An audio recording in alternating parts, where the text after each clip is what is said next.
Okay, so let's start with the first slide. So why are we talking about this? It's because mood and anxiety disorder are very prevalent among women of reproductive age.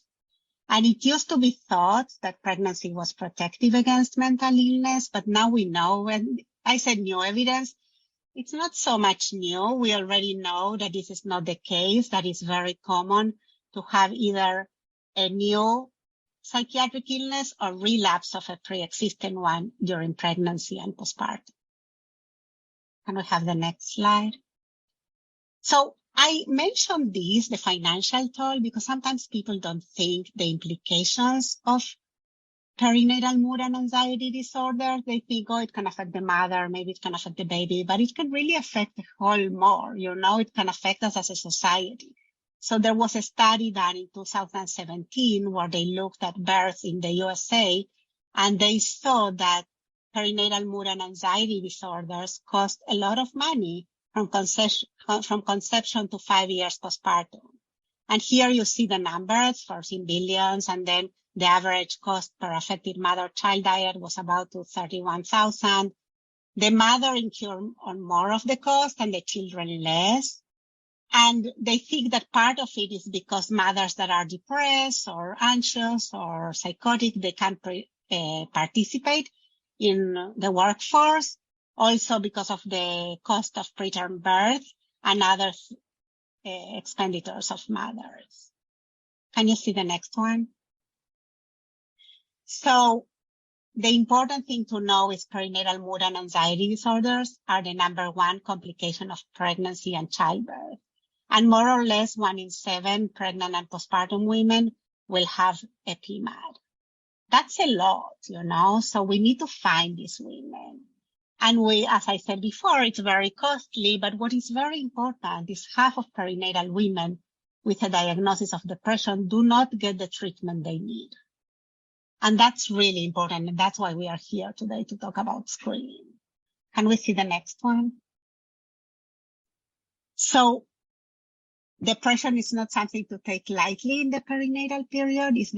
It's one of the leading causes of maternal death.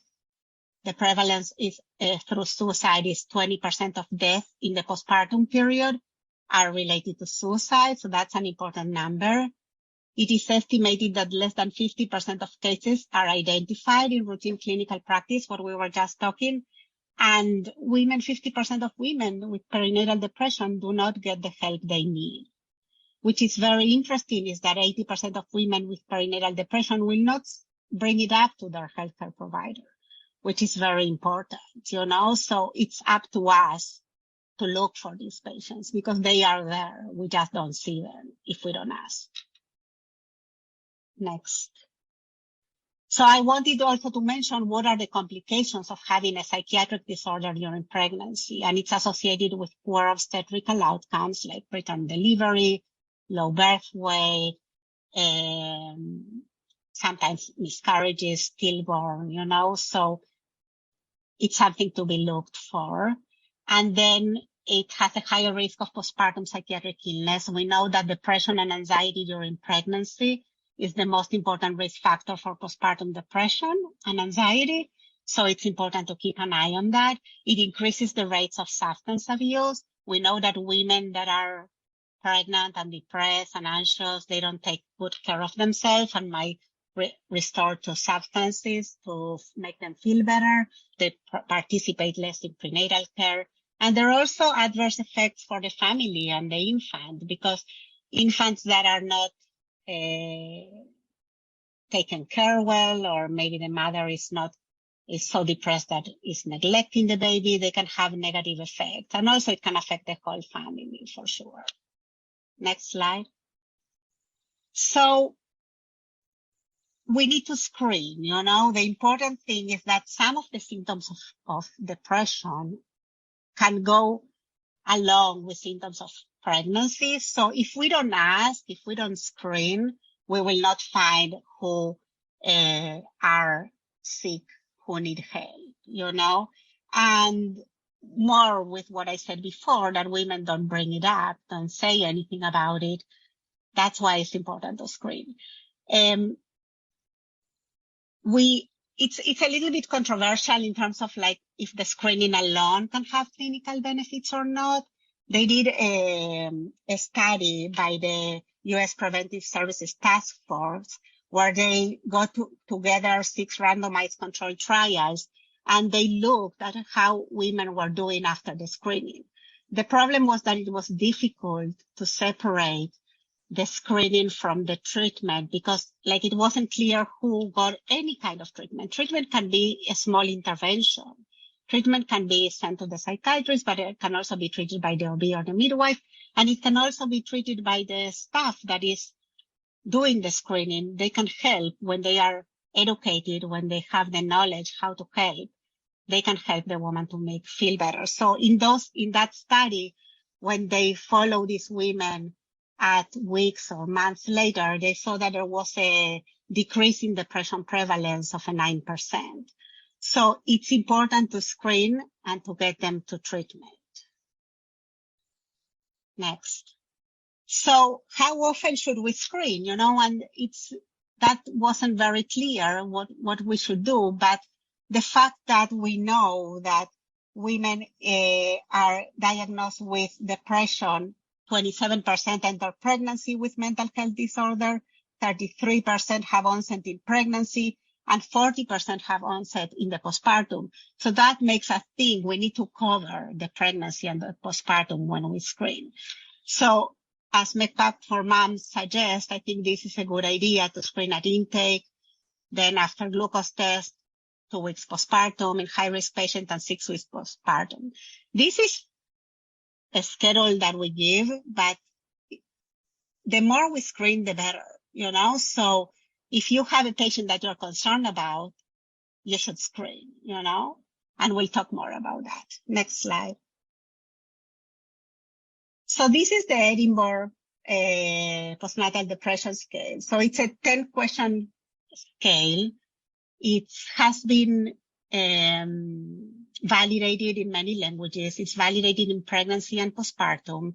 The important thing is that we have many scales, but not so many are validated in pregnancy and postpartum. The 2 that we use most that are validated in pregnancy and postpartum is the EPDS and the PHQ-9. So we'll talk about both of them.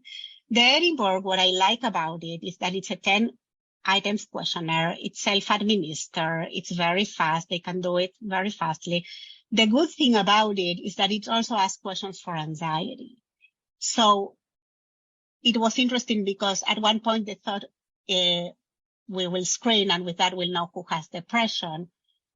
This is a screening tool. It's not a diagnostic tool. So with that, it will tell us that there are women that are at a higher risk to have depression. But then they did a study and they followed up with an interview, a psychiatric interview, and they saw that major depressive disorder was in 31% of patients.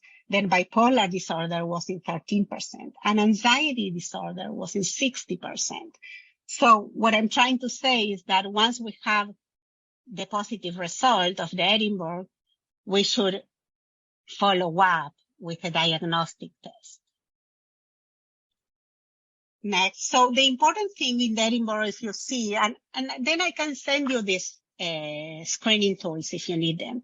The question 10, it's about suicide, and it says the thought of harming myself has occurred to me. So if that is answered yes, even if everything else is answered negative, we need to keep an eye on that, and we need to follow up. We need to go further and see what's going on. So you can ask, in the past 2 weeks, how often have you thought of hurting yourself? Have you ever attempted to hurt yourself? You want to get a history. Is this woman at a higher risk of suicide or not? So that's very important, because if this question is positive and you are following up and you are thinking this woman is at risk of acting on her thoughts, you need to send them to the emergency room or to care. So because that's the most important thing is when we are screening, the first most important thing is to assess for safety. So if you are concerned that there are thoughts of harming themselves or harming the baby, you need to figure out if they are obsessions or homicidal ideation or suicidal ideation, So The difference between an obsession and an ideation is that the thoughts are, in the obsessions, you don't want to have them. You don't agree with them. They are scary. They're really unwanted thoughts and they cause a lot of anxiety. And you have insight. You can say, I don't know why I'm thinking this, I'm having thoughts of hurting myself or hurting my baby, On the contrary, when it's like a real suicidal or homicidal ideation, there is no insight. It's more related to psychosis. It makes sense. You agree with the thought and your reality is distorted. So that's something to keep in mind when you are screening and when you are asking these questions to patients. Next. In terms of the PHQ-9, the PHQ-9 is a 9-item questionnaire that is standardized to use for screening, but also diagnostic, and also to follow severity and to follow response over time. So I like it very much because of that. It has 9 items and they correlate with the DSM-4. So you can, each of the items is one symptom of depression. So that's very, very helpful. You should complete the screening at the initial visit during each trimester and in the postpartum period. And as I said, it's diagnostic, it's for screening, measures severity of symptoms, and also measures the patient's response to treatment. And we'll talk about that.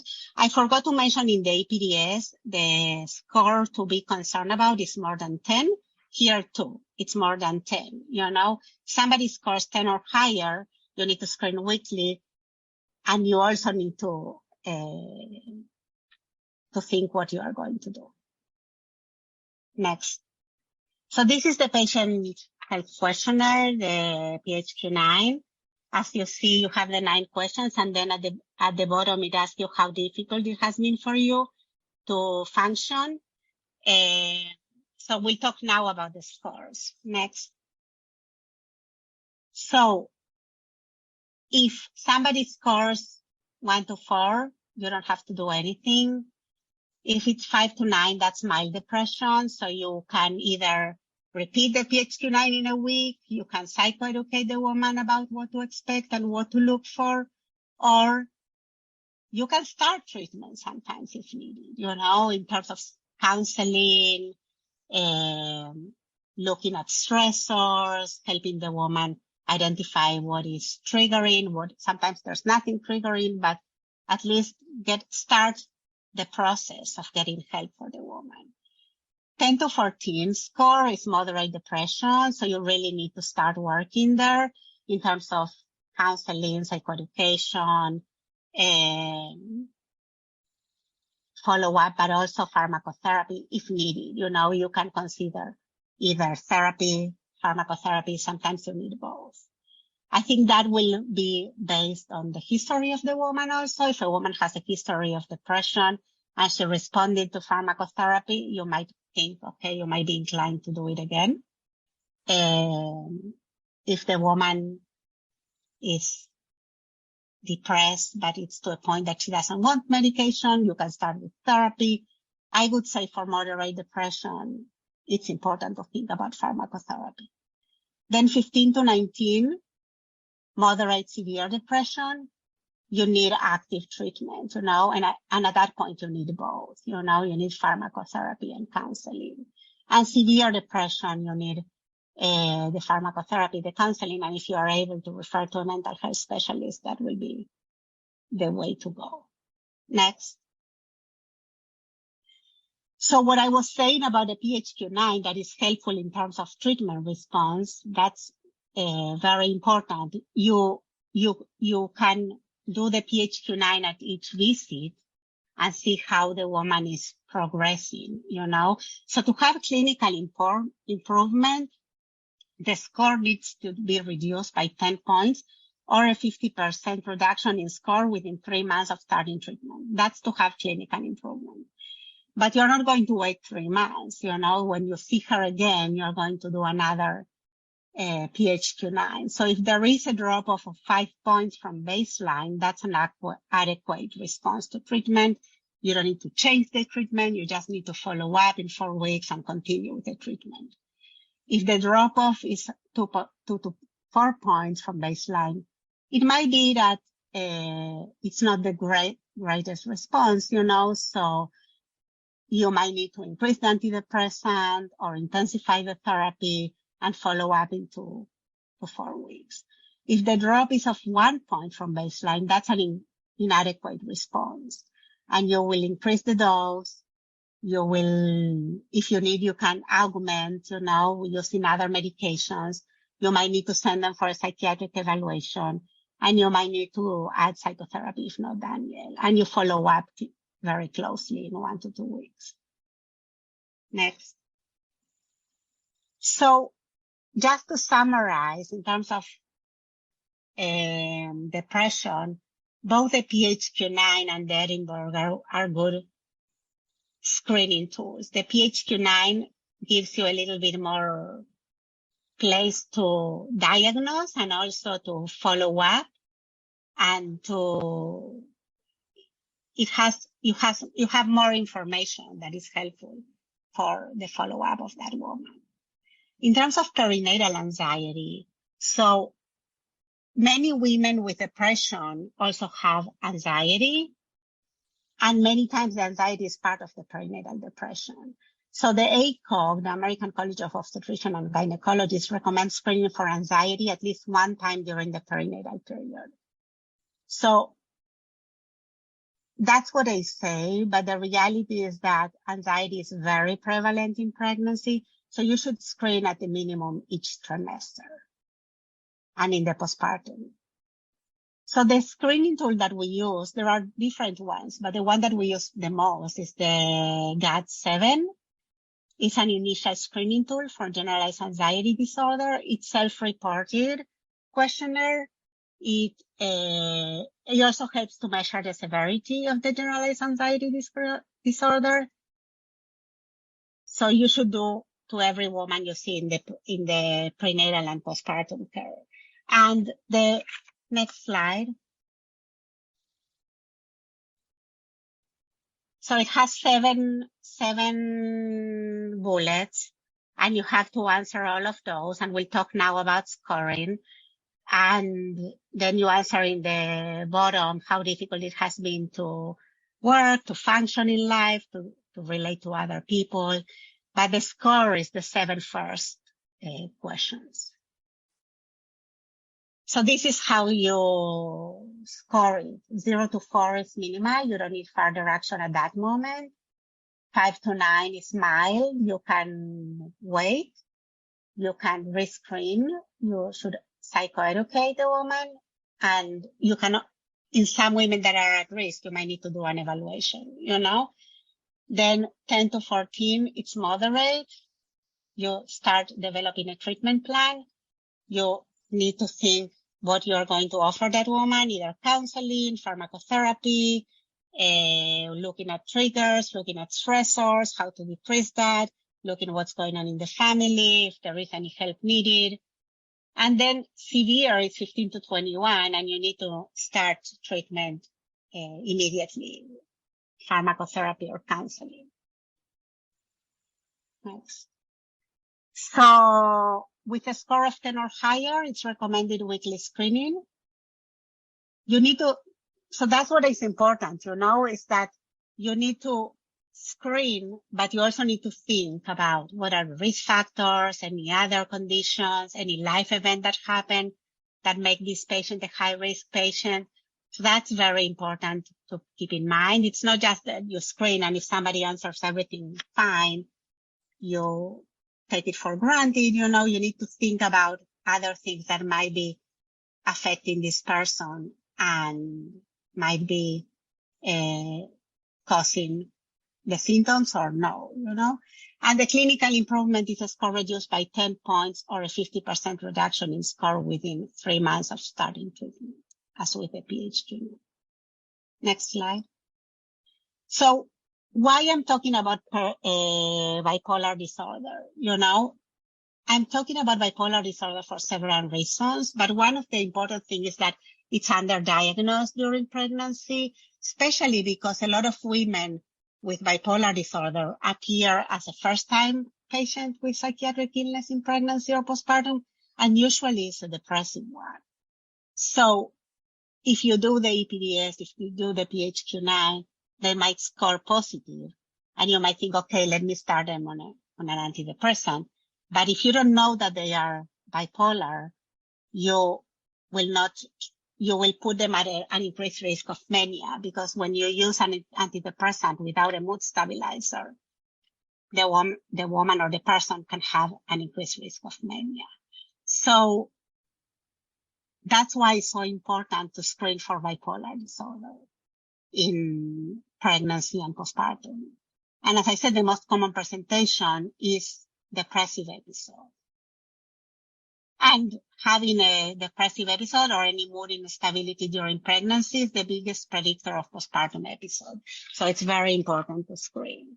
The screening tool, next slide. So before I go to the screening tool, I wanted to mention this, why it's important. There was a study done where they follow women with bipolar disorder, bipolar 1 and bipolar 2.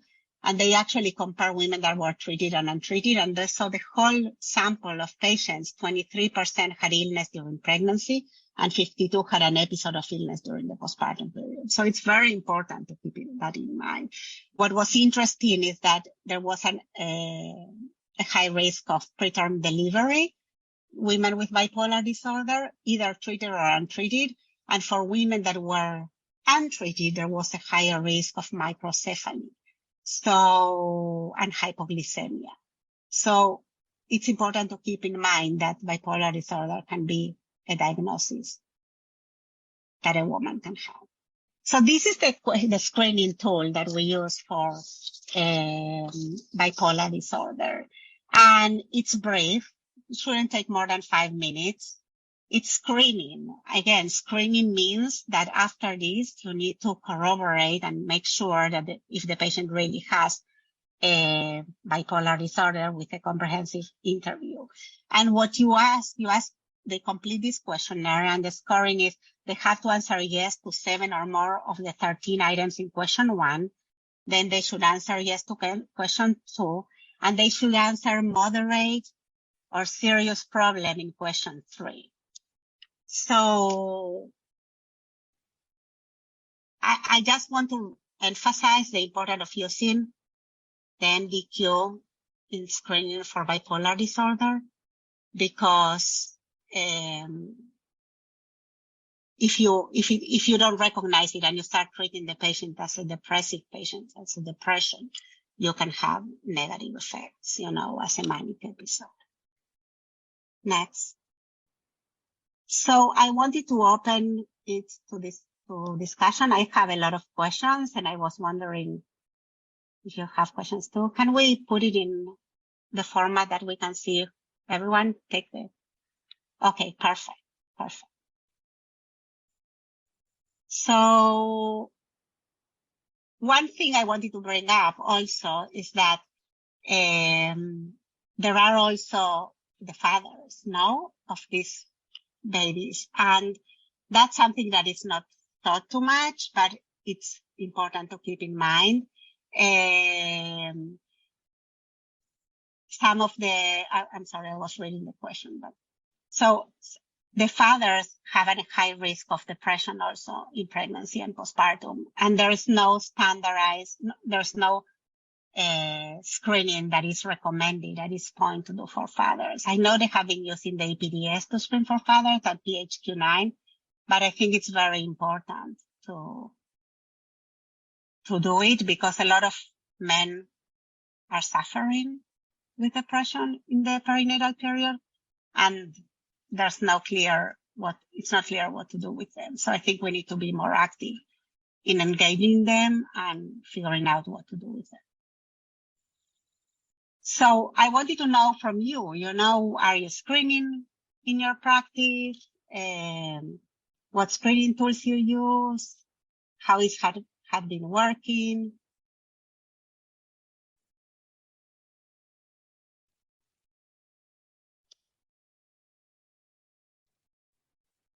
So, hi. Hi. It's nice to see you again. I was with the first PRISM thing and then I vanished, but here I am again. Oh, great to see you. You too. So I'm in a maternal fetal medicine practice, and originally we were using the EPDS for intra and postpartum, but we spoke to somebody who's recommended that we switch to PHQ-9 because it does better for like the treatment even outside of pregnancy, you know, and so the PHQ-9 gives us a base score during, after, and then for future visits. And so I think we've started to transition to PHQ-9 more often. Yeah, I think that makes sense. You know, I think the fact that with the PHQ-9, there is a clear guidelines in terms of like, what is the severity at each score and how to follow over time, you know, and yes, that is standardized to use validated in pregnancy, but also outside of pregnancy for the adult population, you know, over 12 years. So I think that's important, you know, and also because it helps to diagnose.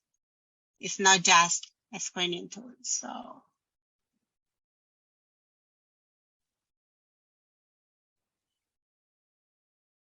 I think there are questions, no? Let's see. Would you recommend universal screening for bipolar, or would it be on case-by-case basis? What symptoms would trigger this screening if not done universally? So that's a great question. You know, I think to start, what I would recommend is to do the PHQ-9 or the EPDS. And if that's positive, to do screening for bipolar disorder. It will be amazing if everyone can get the screening for bipolar disorder, but I don't think it will happen soon. But if somebody comes with symptoms, for sure, you need to do it. And what are the symptoms that will trigger it? So like insomnia, increased energy, irritability, spending a lot of money, or being not themselves, really more impulsive, speaking fast, hyper, you know, like, so all the things that will make you think that there is something that a woman might be manic at the moment. You know, the important thing to think that some of these symptoms can be seen both in depression and in mania. So if somebody comes with insomnia, it can be because they are so depressed too, you know, but I still think you need to rule out bipolar, because if you are going to start treatment, anytime you are going to start treatment with an antidepressant, you have to rule out mania. Because I have seen people flip to mania with antidepressants. So you really need to rule out that person has bipolar disorder before starting an antidepressant.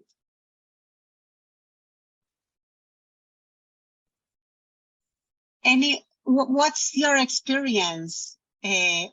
Have you been screening for bipolar? Is that something that is asked in your practice? I asked that question. This is Callie at Logan Health up in Kalispell. So no, we do the PHQ-9 and the GAD-7 and the Audit-C regular every trimester, and then 2 times postpartum as well, and in between if needed. And we don't screen for bipolar. We have had some patients who have presented with already a diagnosis, so we have coordinated treatment for them, but we don't screen. And so that's why I was wondering, because we have these universal screenings already implemented, is that something else we should tack on, or just screen when those symptoms are present? I think mostly when those symptoms are present, you know, you need to screen for bipolar disorder, or when you are going to start an antidepressant. Okay. Thank you. So if you think somebody has depression and you said, okay, I want to start antidepressant, you need to screen for bipolar. I have a question too. This is Leslie Moody. I'm Janison's partner in Kalispell. Oh, hi. How are you? Hey, nice to meet you. Nice to meet you. I was you might have said this. I was half listening in the beginning. I'm very sorry. But I found this MDQ the other day for a bipolar screening tool. If they screen positive on the PHQ, is that what you use, or what do you recommend? Yeah, the MDQ. Yes. Okay. Yeah, okay, yeah, that's what we were talking about. Yeah. Okay, awesome. If they screen positive in the PHQ-9 or the EPDS, you do the MDQ. Okay, fabulous. Thank you. Sure. So somebody said, Holly said, I use the GAD-7 and the MDQ plus ACs per our population to further assess often when the APDS is positive. That's really great, I think it really gives you a better basis of what is going on. I think checking for history of trauma, is so important. We are not talking about that today, but that's so important. More in some of these populations, it's really heightened. So I agree. I think that's great what you are doing. Yeah, and it depends on, I'm the mental health care coordinator for a centering pregnancy population.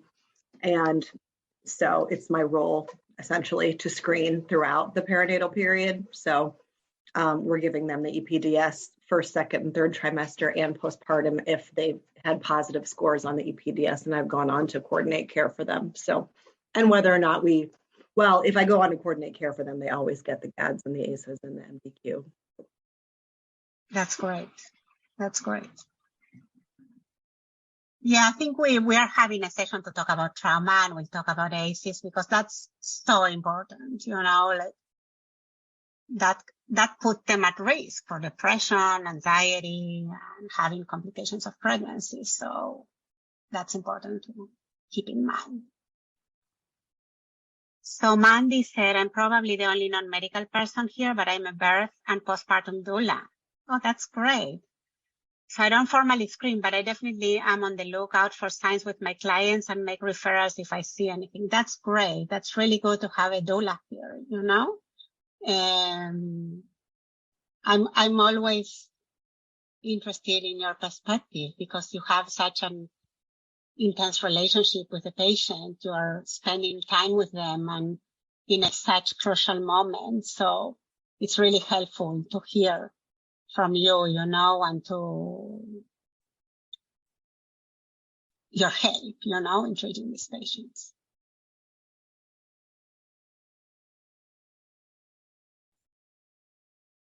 So the other thing I wanted to mention, I don't know if you saw, I think a few days ago, there was the Canadian task force suggested that it's better not to screen for depression. So that brought up a lot of talk about this. Should we screen or should we not screen? But it's clear that, so I'm bringing it up because if you read it or if people talk to you about it, if it comes up on your practice, they said that it's not recommended to screen, that it's not really helpful, that it's not better than usual care to screen with using a standardized tool.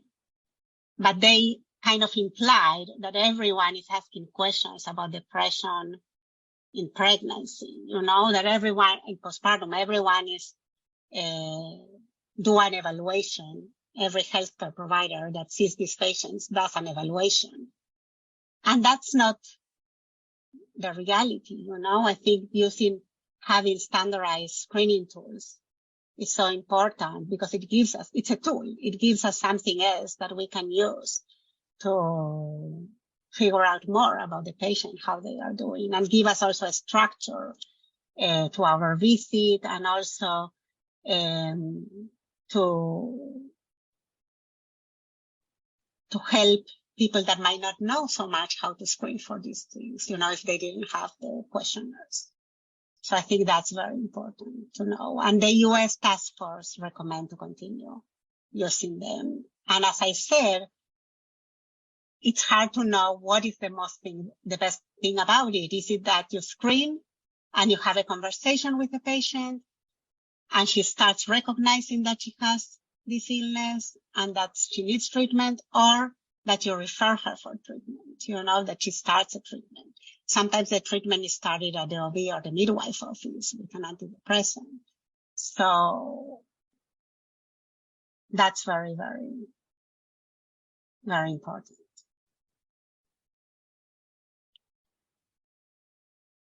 So how often you screen in your practices?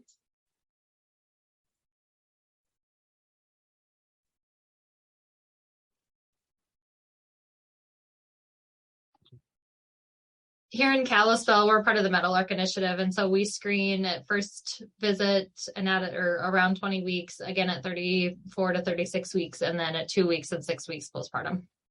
And then, like I said before, in between if scores are positive and we're following them. Yeah, that's great. Yeah. And I guess one of my questions is, what has been the response of the staff in terms of giving the form to the patients? And where do the patients feel it? Do they feel it in the waiting room? Do they feel it when they are with the provider? Where do they feel it?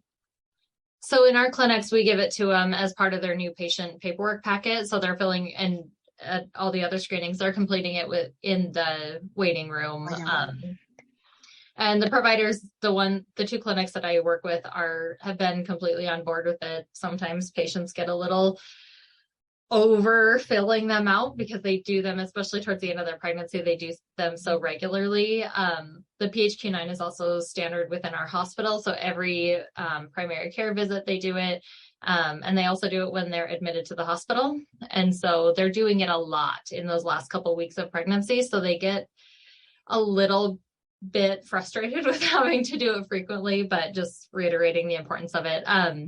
So patients have gotten a little frustrated sometimes and have declined to fill it out some of the time. But I think our providers are doing well. And then we just onboarded Logan Health OB. They were previously a private practice. Now they're part of our hospital, and they were using the Edinburgh. And so now transitioning to a different screening tool has been a little difficult for them, but I think they're starting to get on board with it now. So we'll see how that goes. That's great. I think one of those situations when people don't want to feel it is when you most need to ask, because what's going on there? Why they don't want to feel it, like, is there something that they don't want to say? And I think one of the important things is that there is a lot of stigma about depression in pregnancy. And there is these thoughts that they will take your kids away if you have depression, if you have any psychiatric illness, and some women will not tell you, how they feel, because first of all, they should feel happy they are pregnant. And second, they have the fears of some kind of taking away their kids, or some kind of something that they might feel punitive, to them. And so when we do have those patients that refuse to fill it out, I always follow up with them to say, hey, I noticed you didn't fill this out. You declined. What was the reason? Or how are you feeling with your mental health or your mood right now? So I usually follow up with them in person, unless I know, they were just admitted to the hospital yesterday. They filled it out yesterday. Or there are other private clinics. So Kalispell Midwives fills it out with a lot of their patients, with all their patients. And so if they've just seen them and just filled it out, then that's why they're declining. So it's becoming widespread in our community to complete at least the PHQ-9 and the GAD-7. So that's, I think, what a lot of the declining to respond to it is. I think that's great, that it's so widespread now, That's really good. That it's used. That's the thing. So in so many settings, it wasn't used. So it's great that it's what I'm hearing from your practice, That's perfect. Mandy said, does anyone test vitamins D levels and check with patients for nutrition? Low vitamin D puts women at risk for postpartum mood disorders. So I'm curious if vitamin D testing and other vitamins and minerals are getting tested during pregnancy and postpartum. That's a really good question, I always check for nutrition with my patients. I do some blood work, and I include vitamin D, B12, folate, and also thyroid function, because all that can be not at normal levels, and it can have consequences in terms of mood symptoms, as you said. So yes, I don't think it's widespread that everybody's checking, but I think it should be checked. It's important. And Jenna said, I think it's Leslie, no? We do at Kalispell Midwives. We check the B12 ferritin for iron storage and thyropining on anyone who are treating for mood, as well as in pregnancy with the exception of B12. It's Leslie. Yes, I think that's great, Leslie, that you do that. That's very important. It's also important to talk about nutrition, to know where the woman is at, more women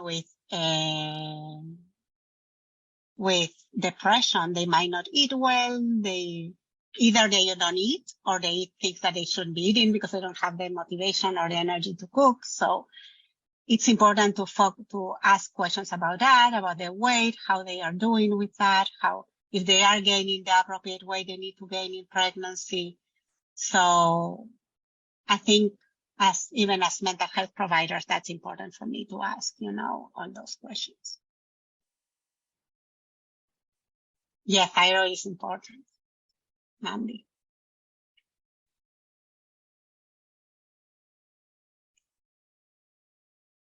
So do you need me to, I think your practices have the forms, but if you want, we can send the PHQ-9, the GAD-7, the EPDS, and also the MDQ for you to have. What we are going to do, I think is next time, we are going to talk about screening of substance abuse disorders. That is so important too in this population. But as I said, if you have any thoughts, any questions, anything you want to add, anything you want to talk about, that will be great.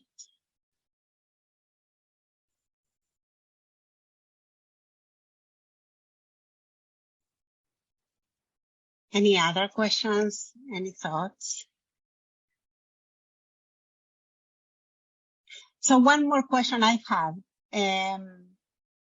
Who is trained to do the screening in your practices? Is like what professionals know how to use it, like whoever gives the forms to the patient, if the patient has any questions, do they know how to use the screening tools?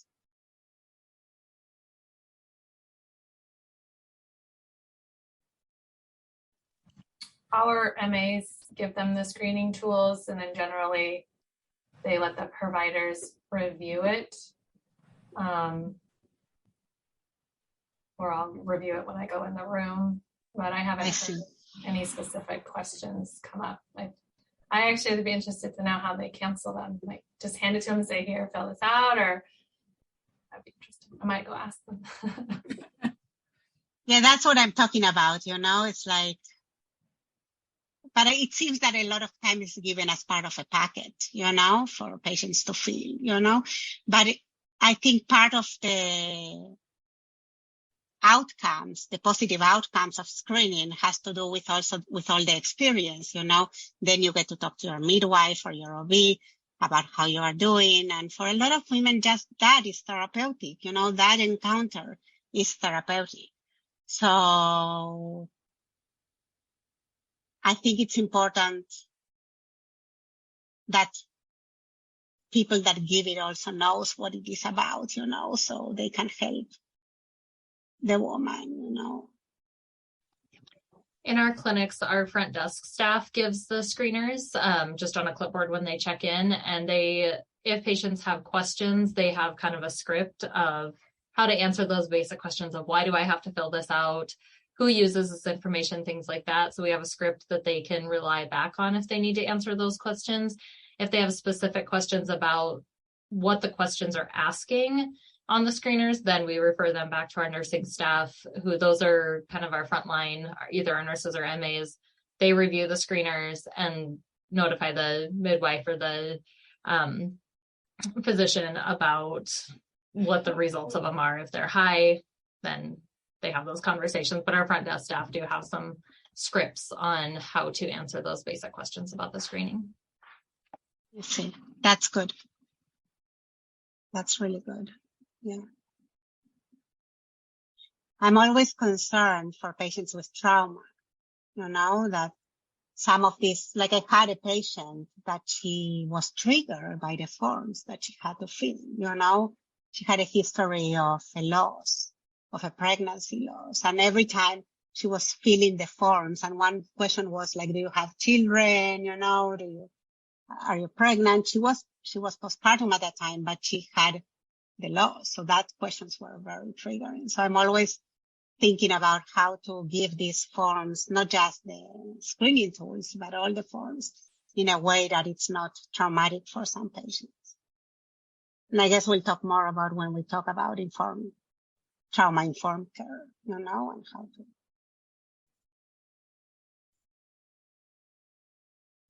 Any other questions? With our centering patients, I'm sorry, I'm moving around rooms, but I'll turn my camera on anyway. With our patients, I'm handing them the screens myself, which, you know, is a nice position to be in. And I get to say, hey, you know, that this is my role to, you know, pregnancy can be an emotional roller coaster. It's my role to check in on your feelings.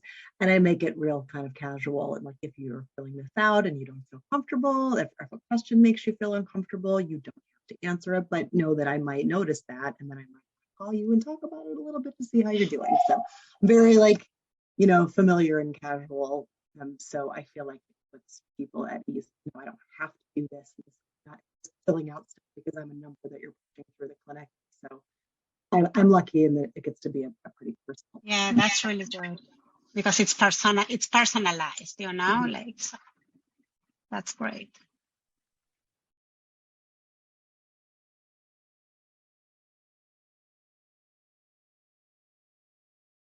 You are muted.